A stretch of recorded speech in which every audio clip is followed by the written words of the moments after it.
Assalamualaikum warahmatullahi wabarakatuh. Salam untuk saudara dan teman-temanku semuanya. Di sini saya akan berbagi tips atau metode cara cepat untuk penyembuhan ataupun mengatasi mata minus dan silinder. Jadi kalau memang kita mempunyai masalah mata, apalagi masalah mata minus ya, rabun jauh. Jadi kalau kita mempunyai masalah rabun jauh itu sangat tidak nyaman karena tidak bisa melihat agak jauh ya. Jadi saya juga akan menjawab komentar-komentar di Facebook maupun di YouTube ya. Itu banyak yang bilang, apakah mata minus bisa disembuhkan ya. Jadi saya jawab di sini bisa. Dan ada pertanyaan lagi, apakah mata minus dan silinder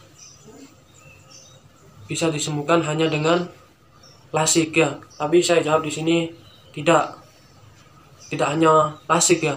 Jadi dengan terapi juga bisa ya. Kan banyak ya yang bilang di konten-konten video-video kalau untuk penyembuhan mata minus dan silinder itu dengan cepat gitu.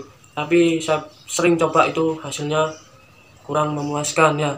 Jadi di sini saya akan berbagi tips yang sangat cepat ya untuk penyembuhan mata minus dan silinder. Jadi ini memang hasilnya nyata karena ini pengalaman saya sendiri. Saya dulu 3 hari itu bisa turun setengah-setengah ya, alhamdulillah ya. Jadi saya ingin berbagi ilmu kepada teman-teman dan saudara-saudara ya. Ini sih juga tergantung dengan saudara dan teman-temanku semua. Kalau memang kalian punya niat ya, sudah niat satu untuk penyembuhan, tidak setengah-setengah ya, tidak setengah-setengah. Karena apa? Kalau kalian setengah-setengah, hasilnya pun juga setengah-setengah ya.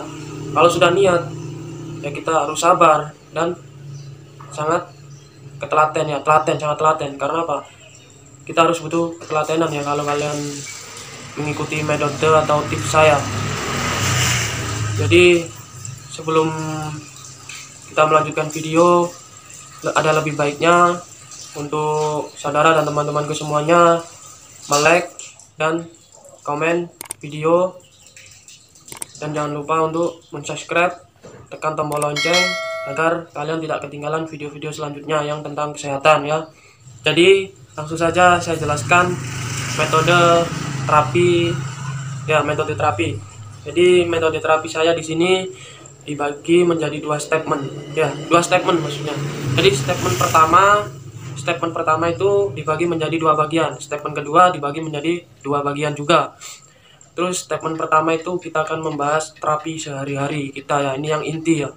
Yang kedua juga gak kalah pentingnya juga, ini harus betul-betul dilakukan juga. Statement kedua ini tentang larangan dan anjuran sehari-hari. Jadi kita ada larangan dan anjurannya juga sehari-hari kegiatan itu ya, dan makanan juga.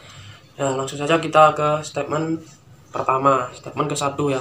Itu dibagi menjadi 2 bagian. Yang pertama kita akan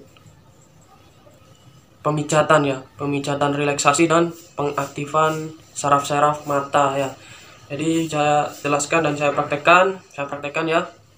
Untuk pemijatan itu kita akan relaksasi dulu dengan tangan ya, gini aja. Kita putar ke kepala samping ya. Kita putar untuk relaksasi. Kita rasakan relaksasi saraf-saraf dulu kepala ya. Di situ itu serileks mungkin. Terserah kepada saudaraku semuanya ya, kepada teman-teman.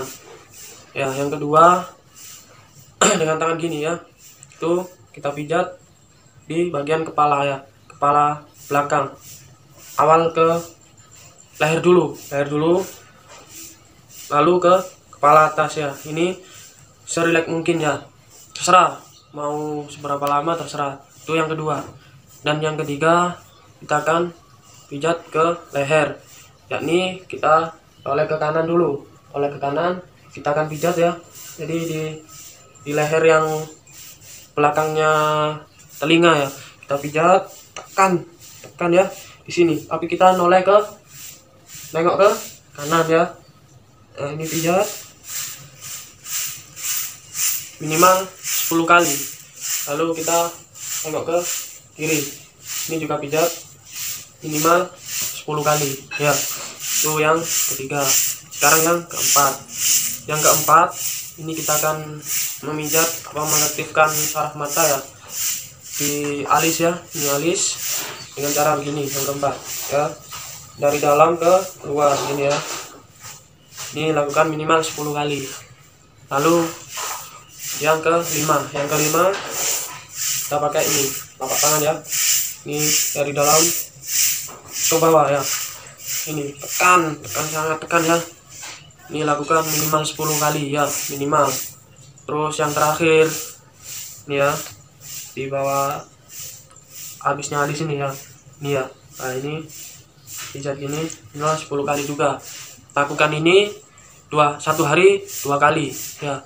Jadi bangun tidur dan sebelum tidur lakukan 2 kali sehari. Nah ini statement pertama, bagian kedua. Sekarang bagian pertama ya itu tadi ya.